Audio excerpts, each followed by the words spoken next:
Welcome back to Briar-Side Chat. So excited. We got David Meece with us today from Virginia. David, I'm going to go ahead and get my pipe lit here. And while I do that, you can maybe tell everybody what you got going on today. I've got the Savinelli Bing's favorite going on today. Love this guy very much. So while I get this guy lit, why don't you tell us what you've got? All right. Well, I just went simple. Well, as I mentioned earlier, that I got in earlier from some travel, so not having planned well. I'm just smoking a cob. It's the old Missouri Meerschaum, the Missouri Pride, and in it, I've got, because I'm indecisive quite a bit. Asked my wife that I've got what I call whatever. See Festus on there scratching his neck like I don't know what's about to happen. So I think it's fitting for today. And, but in his wise words, he said, if you learn a thing a day, you store up smart. So hopefully I'm doing that in honor of him.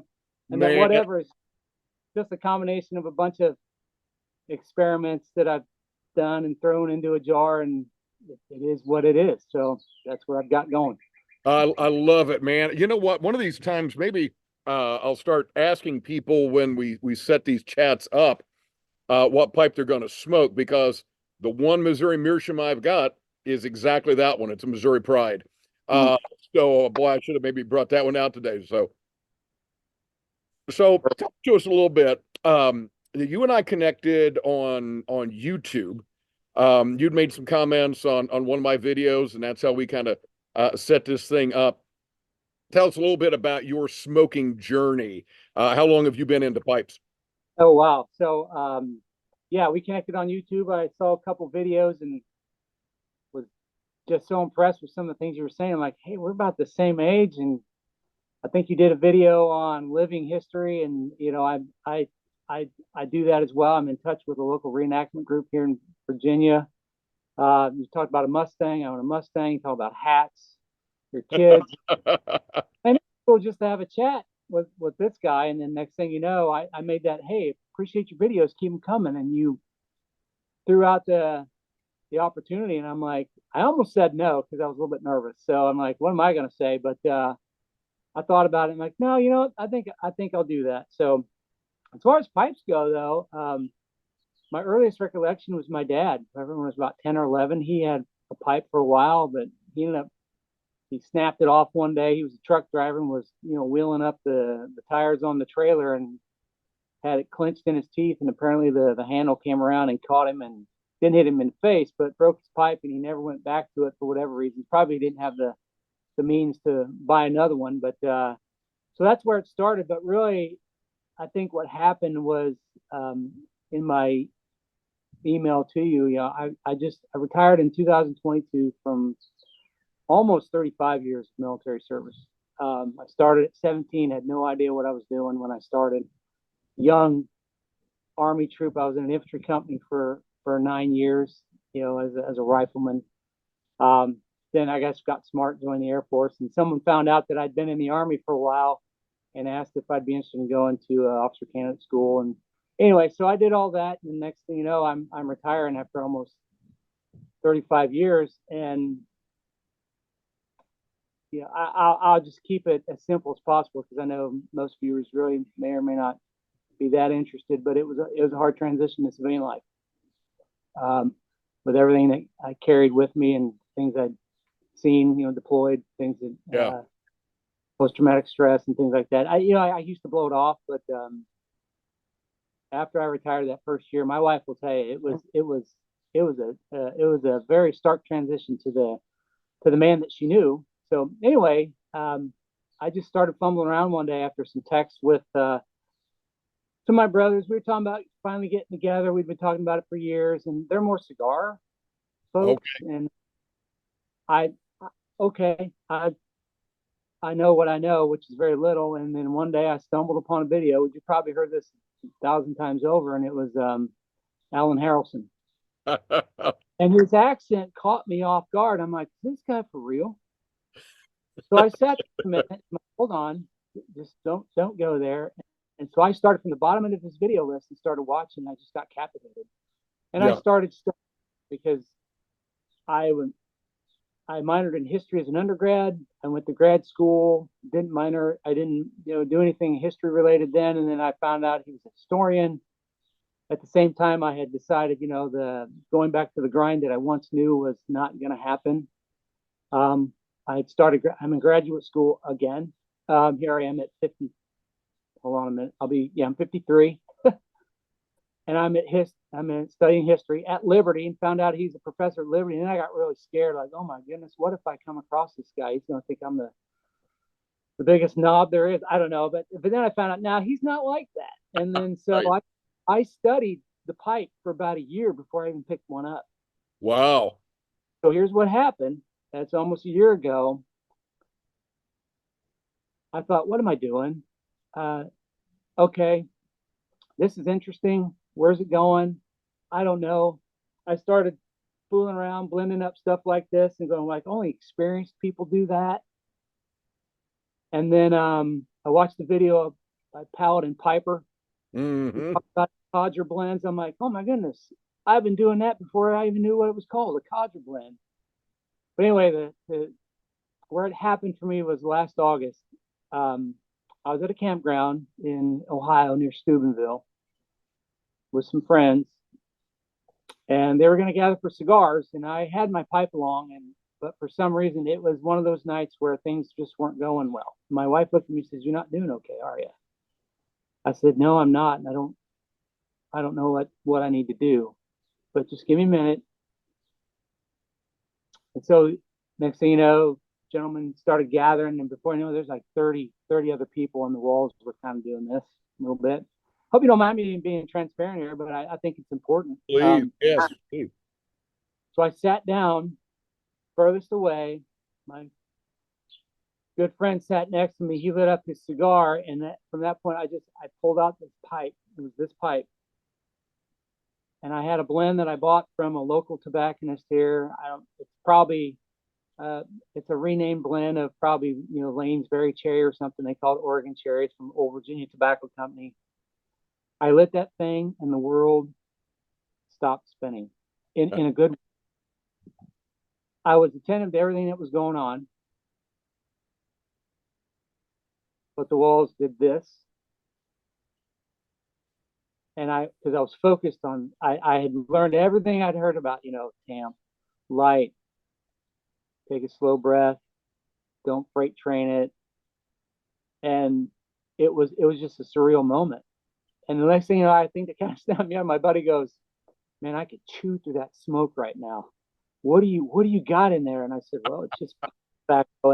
And all the heads turn, like all the cigar smokers, like, "Where's that coming from?" And here I am, little old me, not wanting to draw any attention, sitting there puffing on the pipe. Obviously, it's gone out, but that's okay. I don't care about relights. And that's when I knew there was something there. Um, Now, am I an expert? No. Um, do I smoke every day? No, I don't. But there's times my wife will look at me, and my oldest children. We have nine, so my oldest is 30, my youngest is 7. So we're a very busy home. But they'll look at me and say, "Dad, you need some pipe time," and I'll Nice. go, "I think so," because I call it my heavenly incense, because I can sit and think, I can pray, and just be. There's a solace to it that, I mean, Yes. some will disagree, and you may get comments. I hope not. So those out there that want to, please leave my friend alone. Don't bother Steve with this. You can come to me, and we'll talk, and we'll be friendly about it. There's concerns, but I know what it did that night, and But so you I hit on it. Yeah, I think you've hit on why so many people seem to enjoy the pipe. It is for that relaxation. It's for that quiet, reflective time. And you use the P word, prayer. I can't tell you the number of people, and I mentioned this in one of my videos here a little while back. I think this thing that has surprised me the most in yeah, my piping journey, which by the way is almost the exact same length of time as yours. I just passed the year mark of my first pipe. wow, And, wow, the thing that surprised me the most is the number of people talk about praying while enjoying their pipe, reading their Bible while enjoying their pipe, um, just drawing closer to God through their pipe. I'm going, that is fantastic. And I'm sure there's a lot of people who enjoy pipe who have no a particular relationship with God, but for those who do, it, I don't know, it just lends itself to that prayerful, meditative, reflective moment, and I think we all need that. We've got to get out of the hurly-burly of life and so forth. Now, you mentioned doing historical reenactment, living history, and I've done an episode on that. I do Roman stuff. I do a couple different personas. What do you do in terms of living history? Well, so do at the moment nothing. I'll clarify with my comment. I'm in touch with a local reenactment group here in Virginia. I live in Bristow, Virginia. I am about a mile and a half from Bristow Station battlefield, which many people there's reference to it in Shelby Foote's account. There's a couple actually. It's known as the Forgotten Fall. It was Lee's last offensive campaign of the war that culminated about a mile and a half from where I live. Matter of fact, the house where I'm sitting in now, this little room was, it was, there were Union guns positioned here. Most of it was a mile and a half at the railroad station. Wow. So, Wow. right. Because of my program at Liberty, I'm opting not for the thesis, and Dr. Harrelson, please forgive me, but I don't think he's doing that anymore. So I think maybe I dodged a bullet because he probably would have red inked my paper. I don't know, but I would appreciate it. But I'm doing the what they call the internship. So I'll be interning up at Bristow Station. That's part of my history program. But the unit that I'm in contact with is the 33rd Virginia, and kind of find that hard, being an Illinois guy. But try to keep it political or non-political, whatever. It's just a fascination about the Southern tradition and things like that. And my University of Illinois back in the day when I was a minor in history, Robert Johansson he taught the only Civil War class that was taught at the University of Illinois. And I remember the last day was a class of 200 people. You can imagine the springtime class, the last day of the class, most on a Friday, most people were gone. Yeah. But it was packed, 200 people. We gave him a standing ovation because of that class. He really turned me towards the antebellum period and the Civil War. Just his non. They was just, we're just going to present the Civil War in many ways that most of you never had it presented. And it was fascinating. And the biggest compliment out of that class, a couple years later, I reached out to James Robertson. I don't know if you know who he is. He was a history at Virginia Tech. We used to watch him on Civil War Journal all the time. He is the authority on Stonewall Jackson. And this is before email. I think maybe email was new. Anyway, I wrote him a letter, and lo and behold, he wrote me back. And in my letter to him, I said, hey, I took the class, Robert Johansson. His comment back to me was like, any student of Robert Johansson's is well learned. Oh, my goodness, he doesn't know me, but he complimented me, and he signed a little 3x5 card, and I keep that 3x5 as my bookmark in my Shelby Foote anthology that I'm slowly getting through, and it reminds me of it. So, yeah, so that's where I'm at now. It's just a matter of trying to fit it in. Like I said, I'm a dad of 9, and my oldest son's getting married in a couple weeks here on our property, so life is busy. My wife, who is a saint, she's in her doctoral program. She's a speech pathologist, so she's about halfway through her doctoral program. I'm a graduate student, and raising kids and chickens, and so that's why I'm a little bit short on the time of actually going on a uniform and falling down as fast as I can, so I can lay it. These bones don't move as fast as they used to. Oh no, we have to balance all those different activities. Those of us who are husbands and dads and all that sort of thing. Now, I'm going to go ahead and go here. Okay. Simply because you mentioned Illinois, Yeah. And in some of our email exchanges, Yeah. uh, we got to discussing the fact that we almost ended our friendship before it began. Yes. As you, how shall I put this? You positively referred to, I believe, you referred in a positive way to an institution in the state of Texas that my where I got my master's degree. In order to get my degree, I had to swear undying opposition to this other institution. And so you mentioned that other institution in a positive way, and then I thought, oh my goodness, we're doomed before we begin. And then you said some things about Indiana that completely covered, as Scripture says, a multitude of sins. There it So is. talk to us a little bit about Texas A&M. I can hardly even say the word because my Yep. master's degree in classics is from the University of Texas in Austin. So talk to us a little bit about Texas A&M. Well, oh, my my connection to Texas A&M is through my oldest daughter, um, and it's ironic because she finished her undergraduate degree from Thomas Edison State University, and then we were in a military move, and she didn't know whether she was going to come along with us, and because she was old enough at that point, she branched off, and she decided to stay with us and move back to Virginia from a duty assignment, and said, "Dad, I'm going to start graduate school," and I'm like, "Okay, what are you thinking?"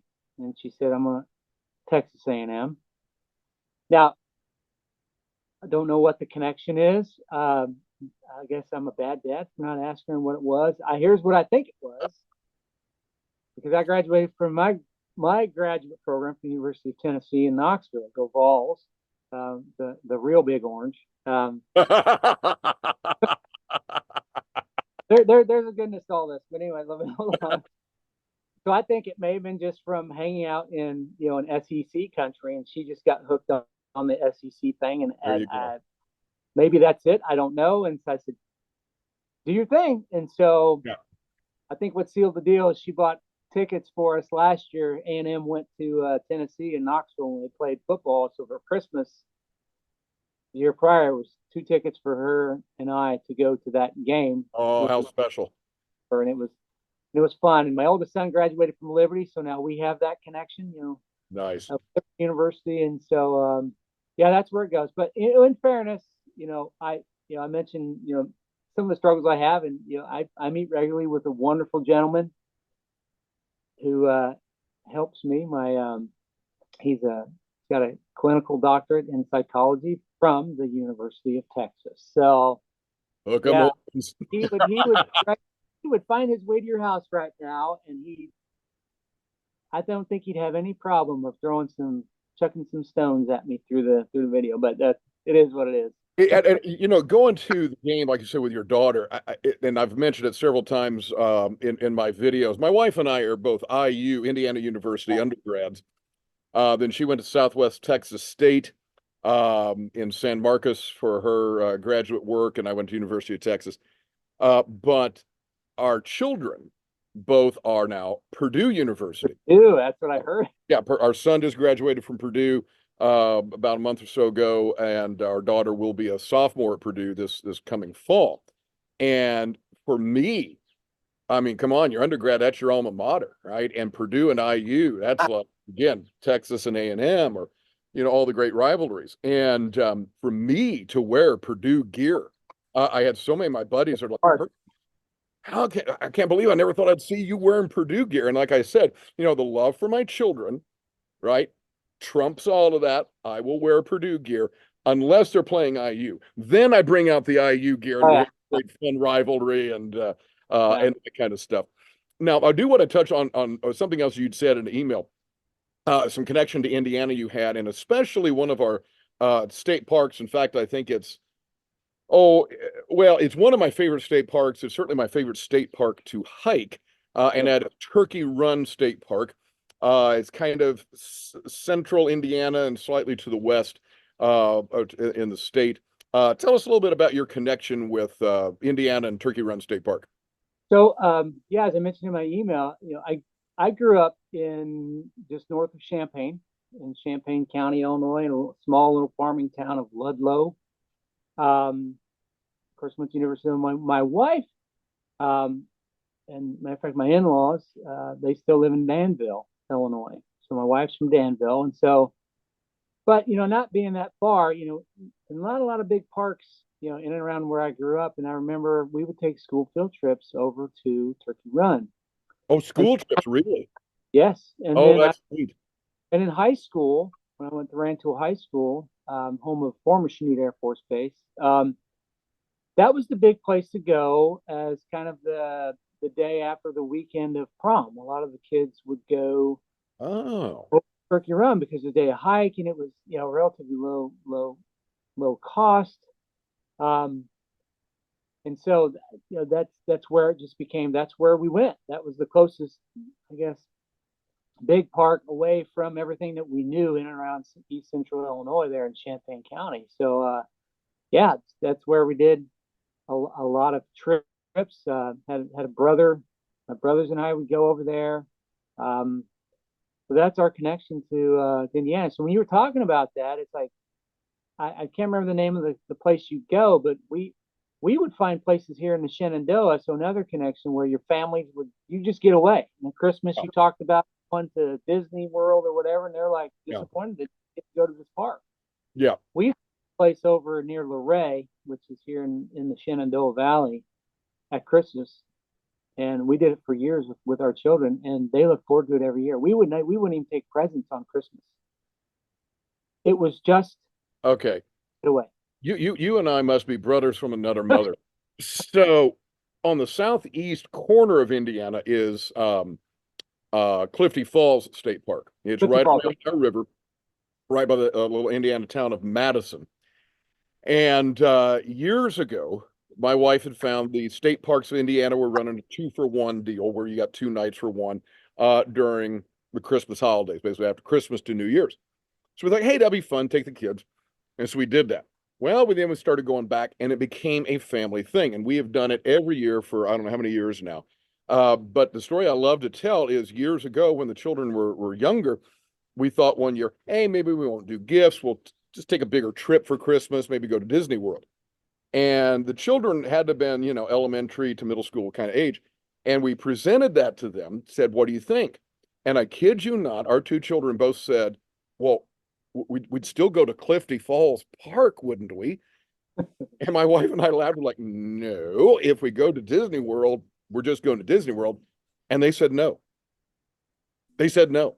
It was Clifty. That's our family tradition. And Wow. so, matter of fact, I launched my channel here, Perkins Pipes. I think it's the day after Christmas last year in 2023 from Clifty Falls. I recorded some video there. So we love the state parks, love the hiking. Certainly, I think Turkey Run is some of the most fabulous hiking. Uh, Beautiful. I'm going to be doing Beautiful. an episode here fairly soon, kind of talking about some manhood issues, Ah, things I did with my son from basically 13 to 18. He and I would get away for a couple days, just the two of us, to Turkey Run every year.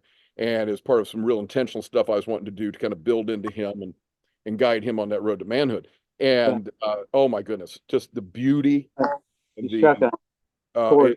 is extraordinary. I mean, we love hiking and so forth. So Yeah. well, David, I got to tell you, this has been so much fun, and I really I want to I would love to have you back on sometime and continue some That's true. conversation, go in some different directions, maybe take some of these and even go a little bit deeper. I advertise, when I'm doing this, I say, hey, we'll keep it in that kind of 20-minute range because I want to respect your time, guest time, and also let's be honest, we all know that YouTubers, people's attention spans aren't too much longer than this anyhow.